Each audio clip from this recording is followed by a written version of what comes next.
info because we love to give you money on oneplay.ng. That's what oneplay.ng is all about. It's all about winning. Okay, there's a total of 60k to be won every day. Imagine 30k alert, just I don't know, around that kind 8 o'clock. How would you feel?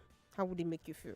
Anyway, me, I know how to make you feel. I don't know about you, but if you know what to do, and if you still don't know what to do, well, I'm telling you again, dial the code *347 *880 *3 hash and play with just 200 naira. Yes, 200 naira is your gateway to join to be one of those lucky people that will testify here on Nigeria Info to the goodness of oneplay.ng. Okay, so dial the code *347 *880 *3 hash. Make sure you follow Lagos.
It's still hard facts. It's that time of the day where we talk about issues that have to do with our National Assembly legislature. Yes, we're going to be educating ourselves, about the duties of the National Assembly because I'm one of those proponents of knowing your rights, knowing your responsibility, knowing how to ask for accountability. If you do not know where a church is, you can't go for service. If you do not know who Jesus is, you can't really say that he saved you. So I'm just trying to say that if I'm saying government should do this, which government? Because there are government at different levels. Government at the state, local government, and the federal level. And we have these legislatures also at the local level and at the federal level. In fact, did you know that councillors, yes, your ward council, the councillor of your ward, is like a legislative member in the council headquarters? Yes. So all of those councillors from the ward sit like an assembly of sorts. Now the executive at the local level is the chairman. The deputy governor at the local level is the vice chairman. Do you understand how this works? It's replicated at the state level, where you have the governor, the deputy governor, and members of the State House of Assembly. Same thing at the national level. It's just that there we have two of these legislative houses, the lower chamber and the upper chamber. And the lower chamber is the House of Representatives. And then you obviously have the Senate, which is the upper house. But today we're going to talk about state assemblies. And I'm waiting for my guests to join in so that we can have this conversation. Unfortunately, my first guest is unable to join us because he's out of network range. But my other guest is a professor of law at the University of the River State University. That's Professor Richard Wokocha. He's going to join us in a bit. And then, of course, we will be talking about what you need to know about state assemblies. Who's who? What is the responsibility and the function of a state legislature?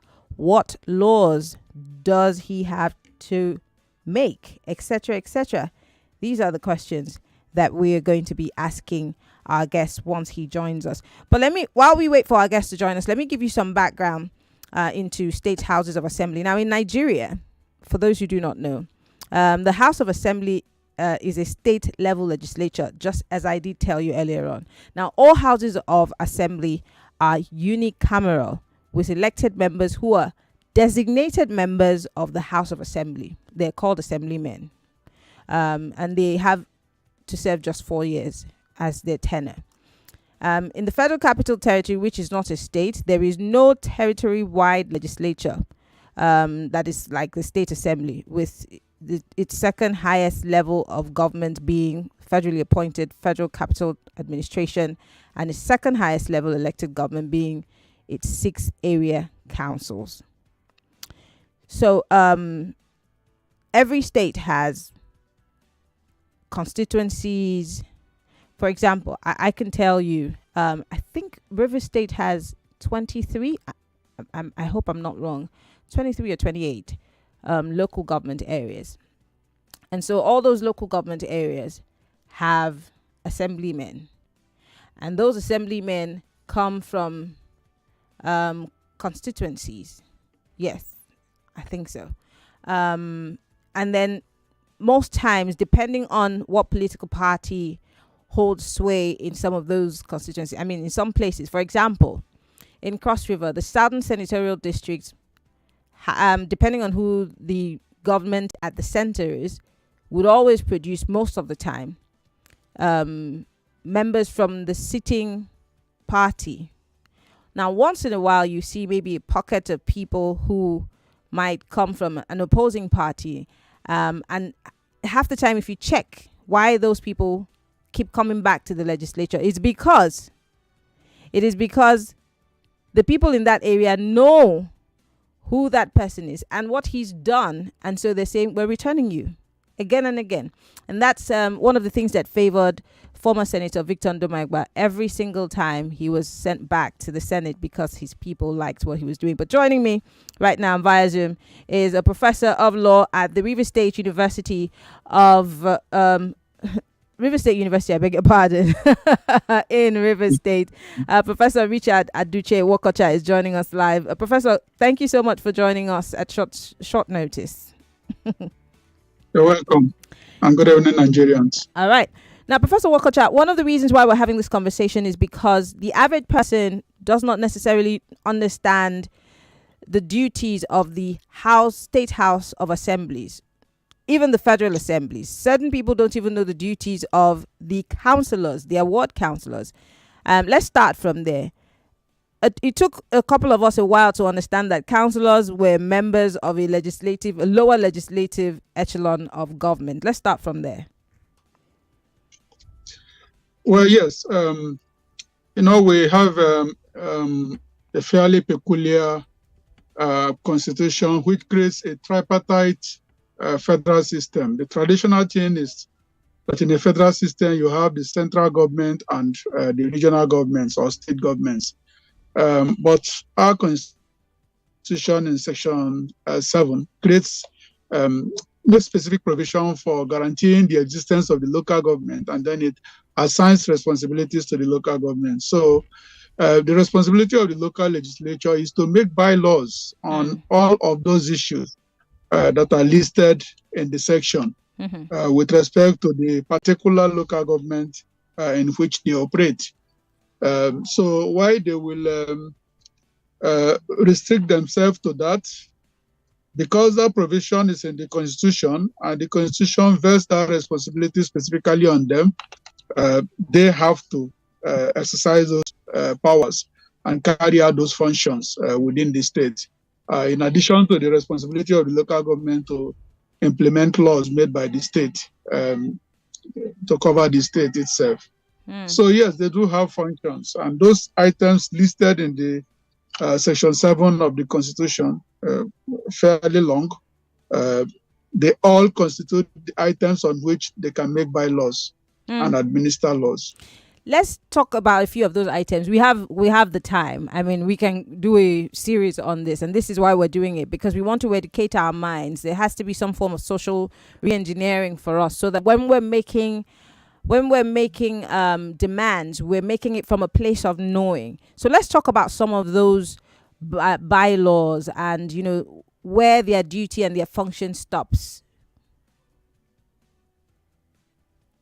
If you look at subsection 3 of that section 7, where the Constitution provides for them, I can briefly read.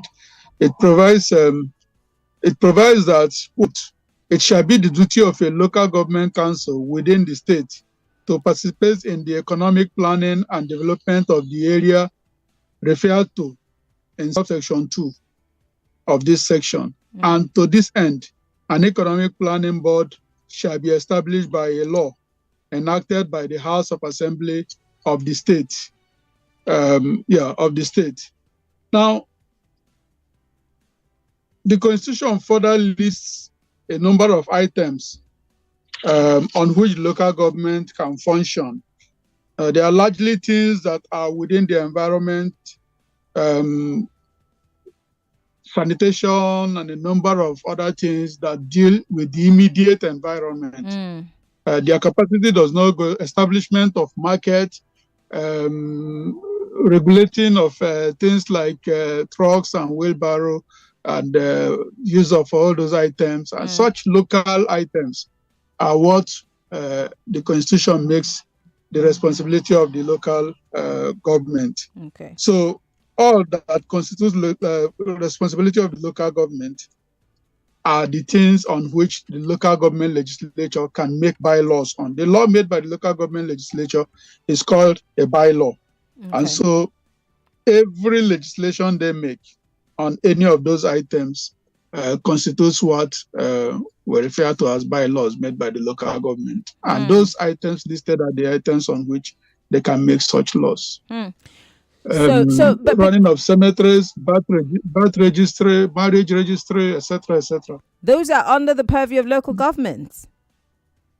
Yeah, they are all items that local government can legislate on.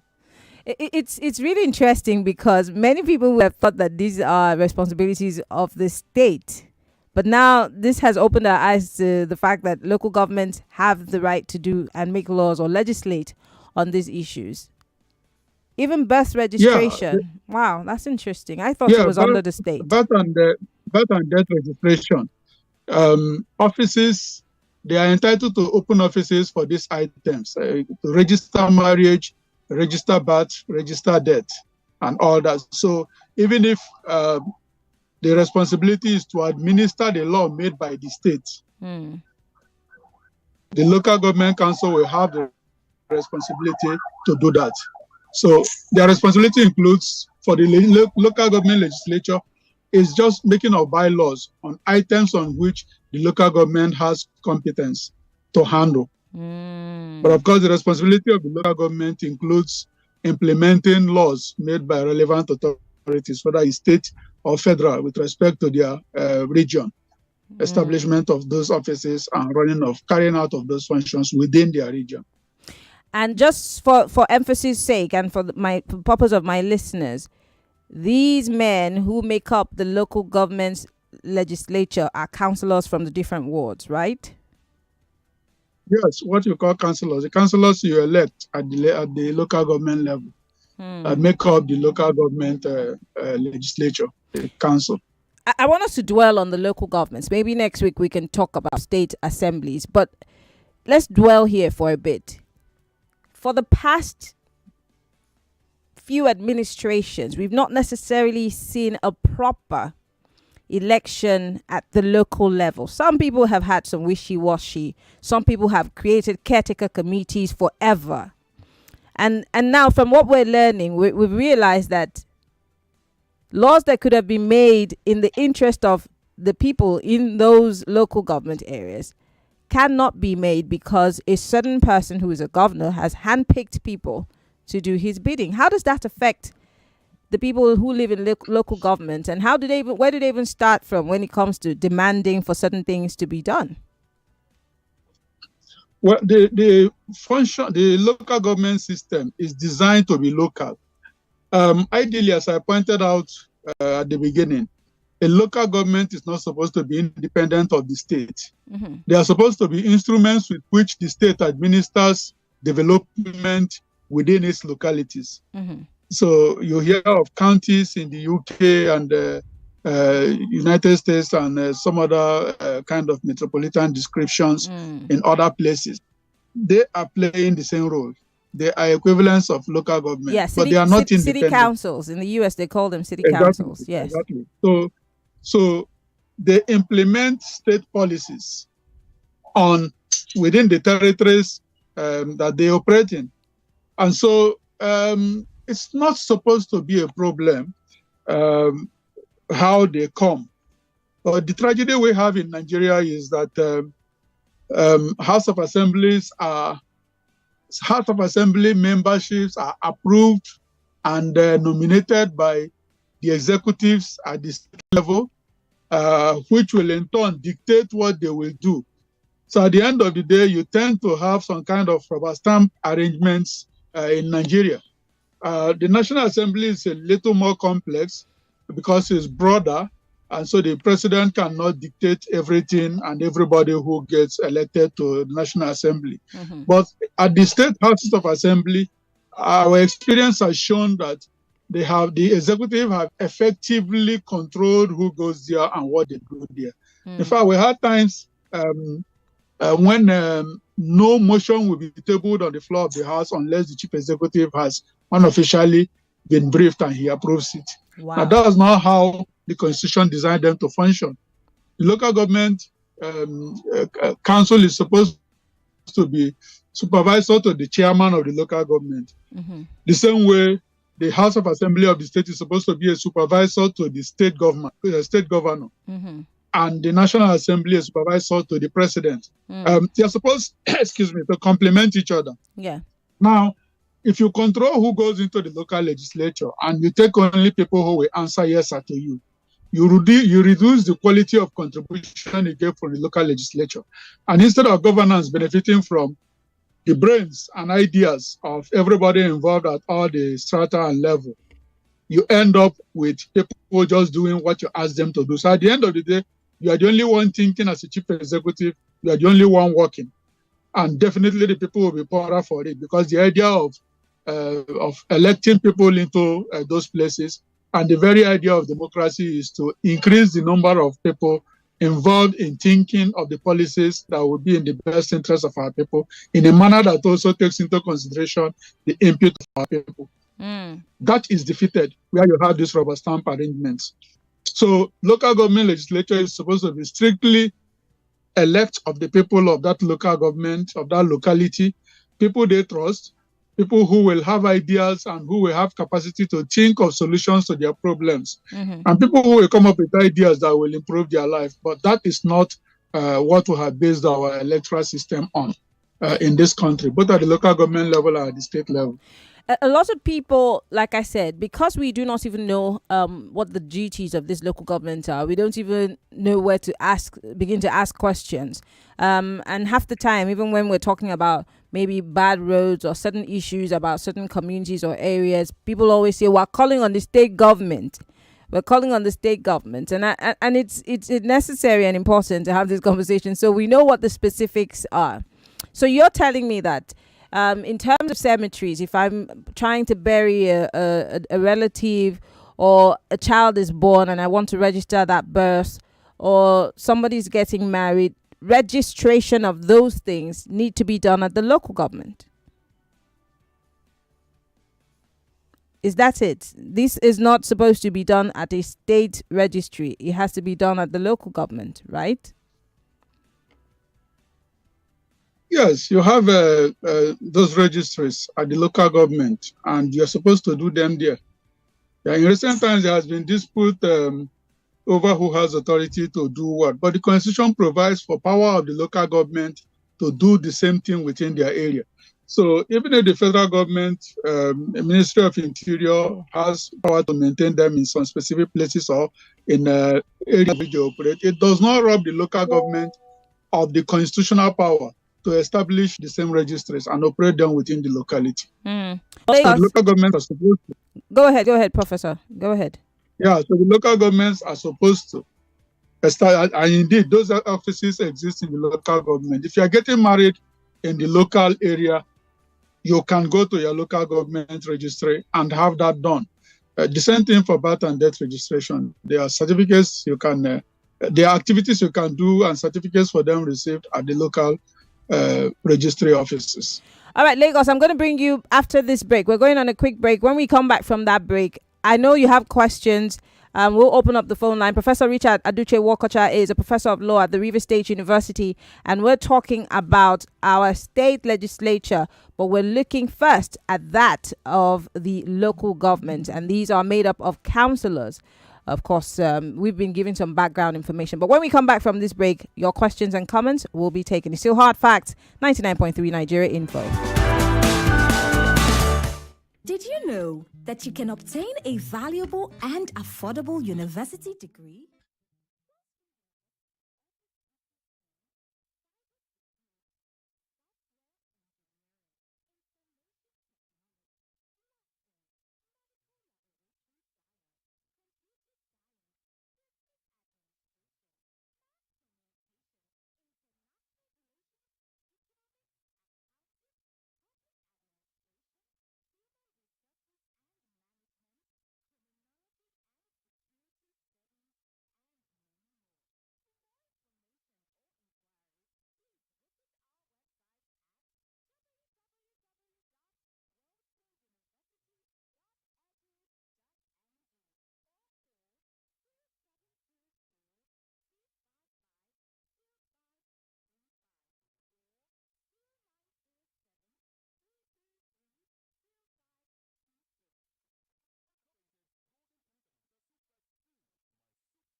legislature at the local government level, which is made up of councillors. Many of us didn't know that. I can bet. The look on Kemi's face, she's like, I didn't know that. Well, that's why we're having this conversation, to educate you. And my guest is an educator, is a professor of law at the River State University, Professor Richard Aduche Wokocha. Professor Wokocha, before we went on that break, you had given us some background and told us some of the bylaws. In fact, you said that local governments make bylaws. The legislatures make bylaws. Areas on which local government has power to make bylaws, yes. Yes, great. And then, of course, you told us some of the things that are under their purview, which is registering birth and death, cemeteries, several other things that we probably didn't know that we local governments had the powers to do.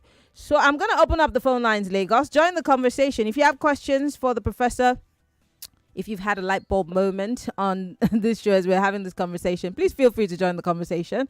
0700 993 993 993. We're learning. All of us are learning. We're opening ourselves up to social re-engineering, because this is what we do if we want to get some level of accountability. We must know what we're asking for and from whom.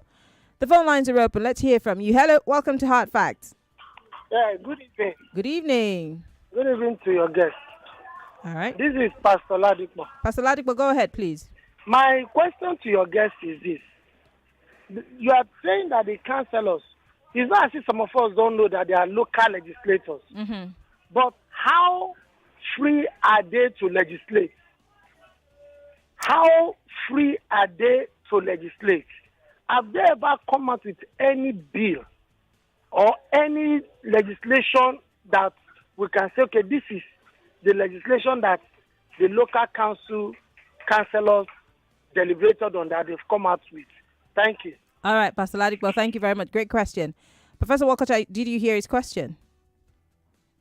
Not all of it. Yeah, you can just rephrase. Yeah, he's saying yes, he does. Some of that he says some people do know that local government councillors are local legislators, but have they been able to come up with any bill? What legislations have they really put forward that people can really say, oh well, yeah, they did that?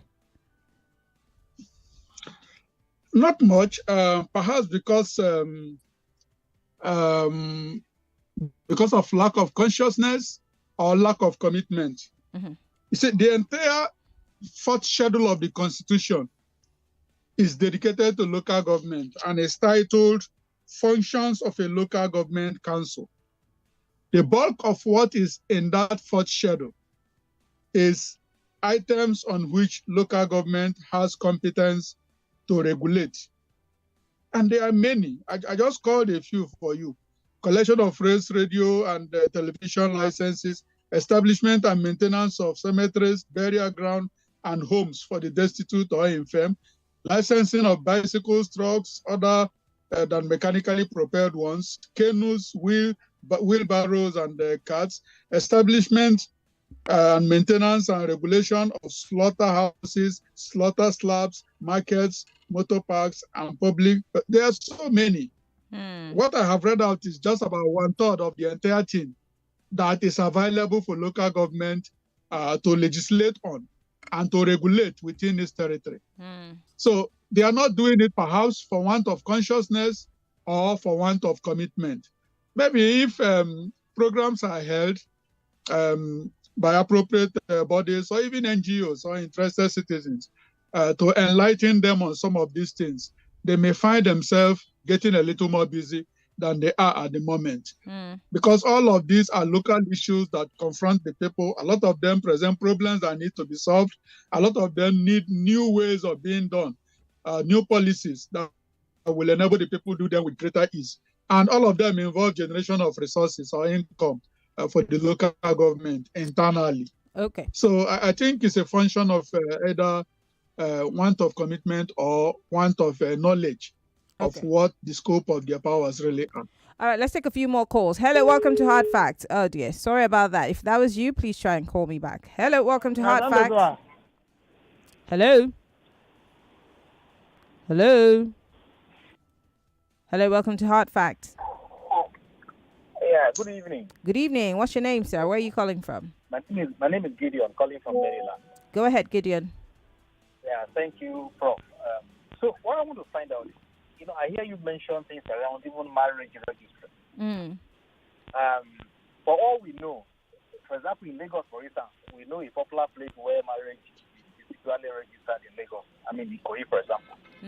I haven't seen any human being who has gone to a local government area council to go and do marriage registration. So my question is, now these items you highlighted, is it that local government also have the right to do it in addition to the state government? Or is there sole right to do it? That's where I need clarification. Okay. All right. Some of these items exclusively for local government, or they have the right also the same way state government has. Or does it overlap? Okay. Thank you, Gideon. Great question. But I think I must have asked you that question while we were having the conversation, Prof. But he's asking, because just as you said in your response to me, there's been some argument between states and local governments as to who should register marriages or who has the absolute powers to do so. And that's what Gideon is asking. Do their duties overlap, or does one particular government have a right over the other? No, where the Constitution makes something open, everybody can participate. But in this case, under the fourth schedule, which details the functions of the local government, it specifically mentions it as something the local government can do on item I, registration of all births, deaths, and marriages. It's listed by the Constitution. The Constitution is the highest law of the land. Expressly listed. It's not, there's no may or can or or should. You cannot even go to the house. Exactly. So they have competence to do this. The Constitution says they have competence to do that. So even if any other authority is also given competence to do it, with respect to the local government council has a constitutional right and power to establish these offices and run them. Okay, interesting. Gideon, I hope that we've been able to answer your question. Hello, welcome to Hard Facts. Hello. Hello. Yes, good evening. Welcome to Hard Facts. What's your name? Where are you calling from? Thank you. Good evening. Yes. And good evening to your guest. Yes, go ahead. My name is Boyes, and I'm calling from Afromedia. All right.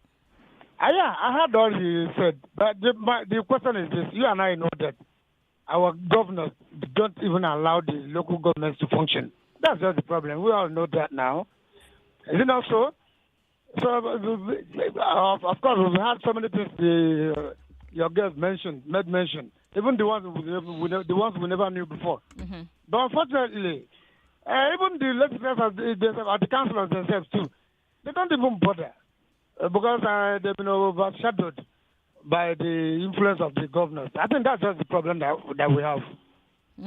Okay, but you're saying... To me, that's the problem we have. So if only the governors will just allow the councillors or the local chairman to work, I think things will turn out differently. But in this case, the reverse is just the case. Thank you very much. Thank you, Boyerson. And I want to ask a question on behalf of Boyerson, Professor.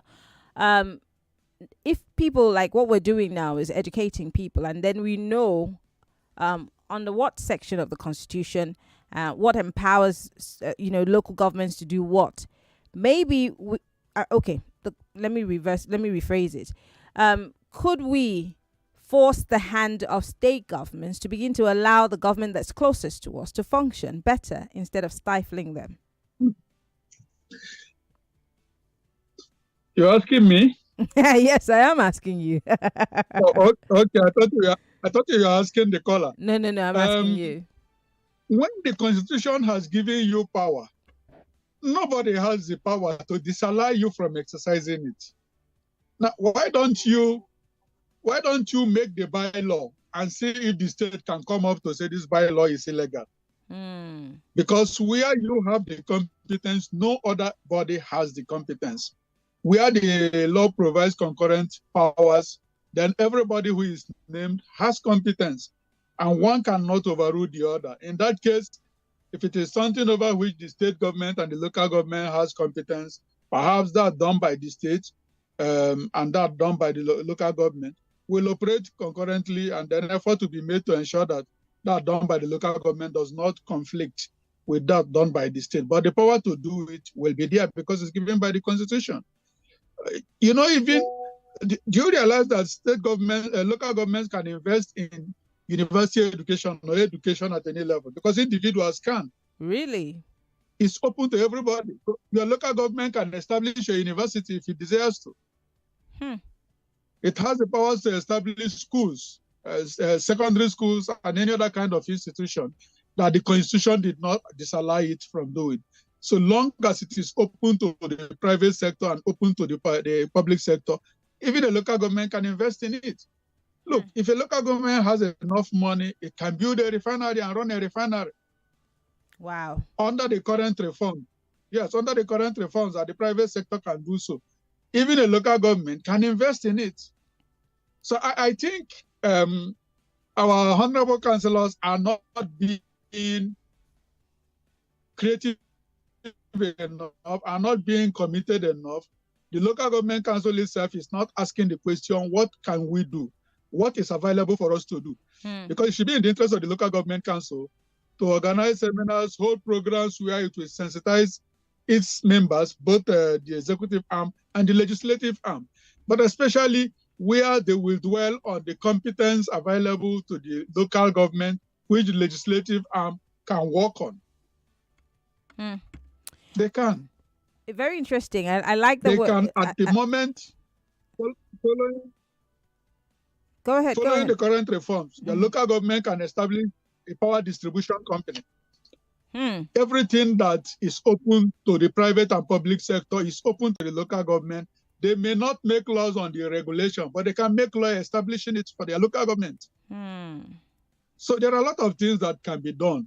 The question is, are they looking out even for what is written in the book that they can do before we talk of being creative and doing more things that are available from interpretation of what I think that's the big question, because everybody's wondering, because it looks like it's a passing of the buck kind of thing. Everybody's, the chairman say, well, we want to do these things, but then we don't have the resources. And then people are saying, well, the federal government now pays your money directly to your accounts. The states don't have any hand in it. So what is really stopping you? I like that you said that. Exactly. Maybe our local government chairman and councillors need to begin to take their stand. If not, we probably have to make them take that stand, because the excuses are, and just like Boyerson said, until, we allow these offices to function as they should, we probably never get the kind of change that we need. But Professor Wokocha, because our time is almost up, I want to say thank you so much for indulging us last minute to have this conversation. And I don't want us to end here. We will come back again next week and deal with the issue of state assemblies.